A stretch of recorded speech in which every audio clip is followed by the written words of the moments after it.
جیسا کہ طویل آپ کی سیرت طیبہ ہے، طویل واقعات ہے، ایک بات جو میرے مضمون کے متعلق ہے میں بیان کرتے چلوں۔ جیسے ہی موسیٰ علیہ السلام وہ دریائے نیل کو پار فرمائے اپنے حوالین کے ساتھ، اپنے معاونین کے ساتھ، اپنے متبعین کے ساتھ، تو فرعون بھی کیا کیا؟ فرعون بھی آپ کا پیچھا کرتے ہوئے موسیٰ علیہ السلام کا تعاقب کیا۔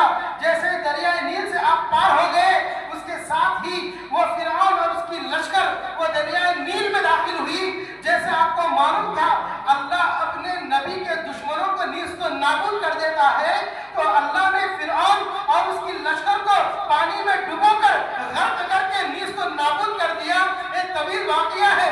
جیسے ہی وہ تمام لوگ اس طوفان موسیٰ میں، اس اللہ کے قہر میں یہ لوگ غرق ہو کر سب لوگ مر گئے، سب لوگ مقتول ہو گئے۔ جیسے صبح بھی حضرت موسیٰ علیہ السلام نے دیکھا میں اللہ کے غضب کو دیکھوں گا، اس غضب کے اس نظارے کو دیکھوں گا، اس منظر کو دیکھوں گا۔ موسیٰ علیہ السلام صبح میں آئے، دریائے نیل کا پانی جب مل چکا تھا اور اپنی جہاں پر تھا وہ پانی وہاں پر چلا گیا، اور جیسے ہی موسیٰ علیہ السلام آئے، ان وادیوں کی طرف آئے، ان گھاٹیوں کی طرف آئے، ان گاؤں والوں کی طرف آئے جہاں تک پانی آیا تھا، تو آپ نے دیکھا، دیکھتے ہی پورے یہ جو گھر تھے، یہ بستیاں جو تھی، یہ اللہ کے قہر میں، غضب میں یہ ڈوب چکے، مستغرق ہو چکے، غرق ہو چکے تھے۔ اسی وقت موسیٰ علیہ السلام سجدے میں گر گئے، گر کے اللہ تعالیٰ سے دعا مانگی اور اپنی امت کے لیے خیر کی دعا مانگی اور اللہ کے قہر سے پناہ مانگی۔ پناہ مانگ کر ایک مقام سے گزر رہے تھے، پورے جو بڑے بڑے مضبوط گھر تھے وہ گھر گر گئے، وہ زمین کے برابر ہو گئے۔ ایک گھر تھا، ایک وہ گھر تھا جو برابر ٹکا ہوا تھا۔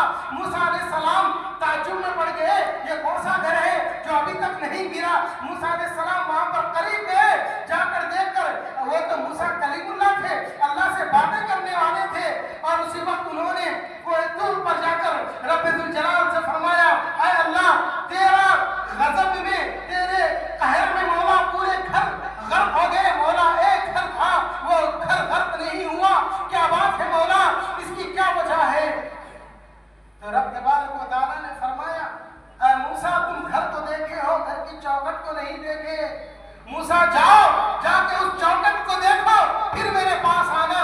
جب موسیٰ علیہ السلام اس گھر کے پاس گئے، جا کے چوکھٹ پہ دیکھے تو تعجب میں پڑ گئے، پھر رب کی بارگاہ میں آئے، آ کے کہنے لگے اے مولا میں نے اس گھر کو دیکھا، اس پہ لکھا ہوا تھا بسم اللہ الرحمن الرحیم۔ تو رب نے کہا موسیٰ سن لو، جس گھر پہ میرا یہ کلمہ لکھا جائے گا، بسم اللہ الرحمن الرحیم لکھا جائے گا، اگر آسمان بھر کر قہر بھی آ جائے گا، اس نام کی برکت سے اس گھر کی حفاظت ہو جائے گی۔ تو سمجھو جس گھر پہ بسم اللہ لکھا جائے تو رب اس کی گھر کی حفاظت فرماتا ہے، اور وہ دل جس کے دل میں بسم اللہ چھپ جائے گا، اللہ اس کے دل کی کیسی حفاظت فرمائے گا۔ تو عزیزان ملت اسلامیہ جو ہم یہ جو قرآن پڑھتے ہیں، یا ایسے ہی نہیں پڑھتے کہ بس اعوذ باللہ پڑھ لیں اور بسم اللہ پڑھ لیں۔ آپ سے معروضہ رکھوں گا، آپ سے میں ایک التماس کروں گا کہ ہر کام میں بسم اللہ پڑھتے جائیں۔ آج کی جو تفسیر ہے،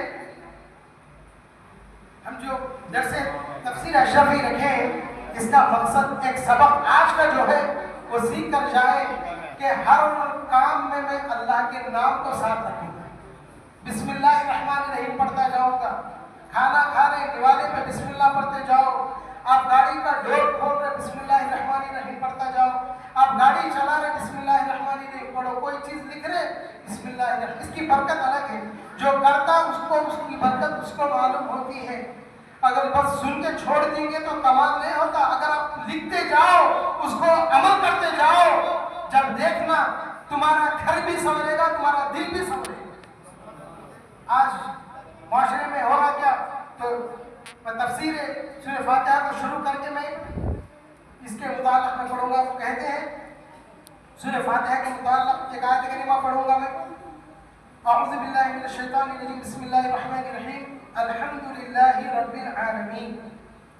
تمام تعریفیں اس اللہ کے لیے ہے رب العالمین، جو تمام عالموں کا رب ہے۔ اب آپ بولیں وہ سب کتنے عالم ہیں، تو جو علمی ماحول سے تھوڑا وابستہ رہے گا تو وہ کرے گا مولانا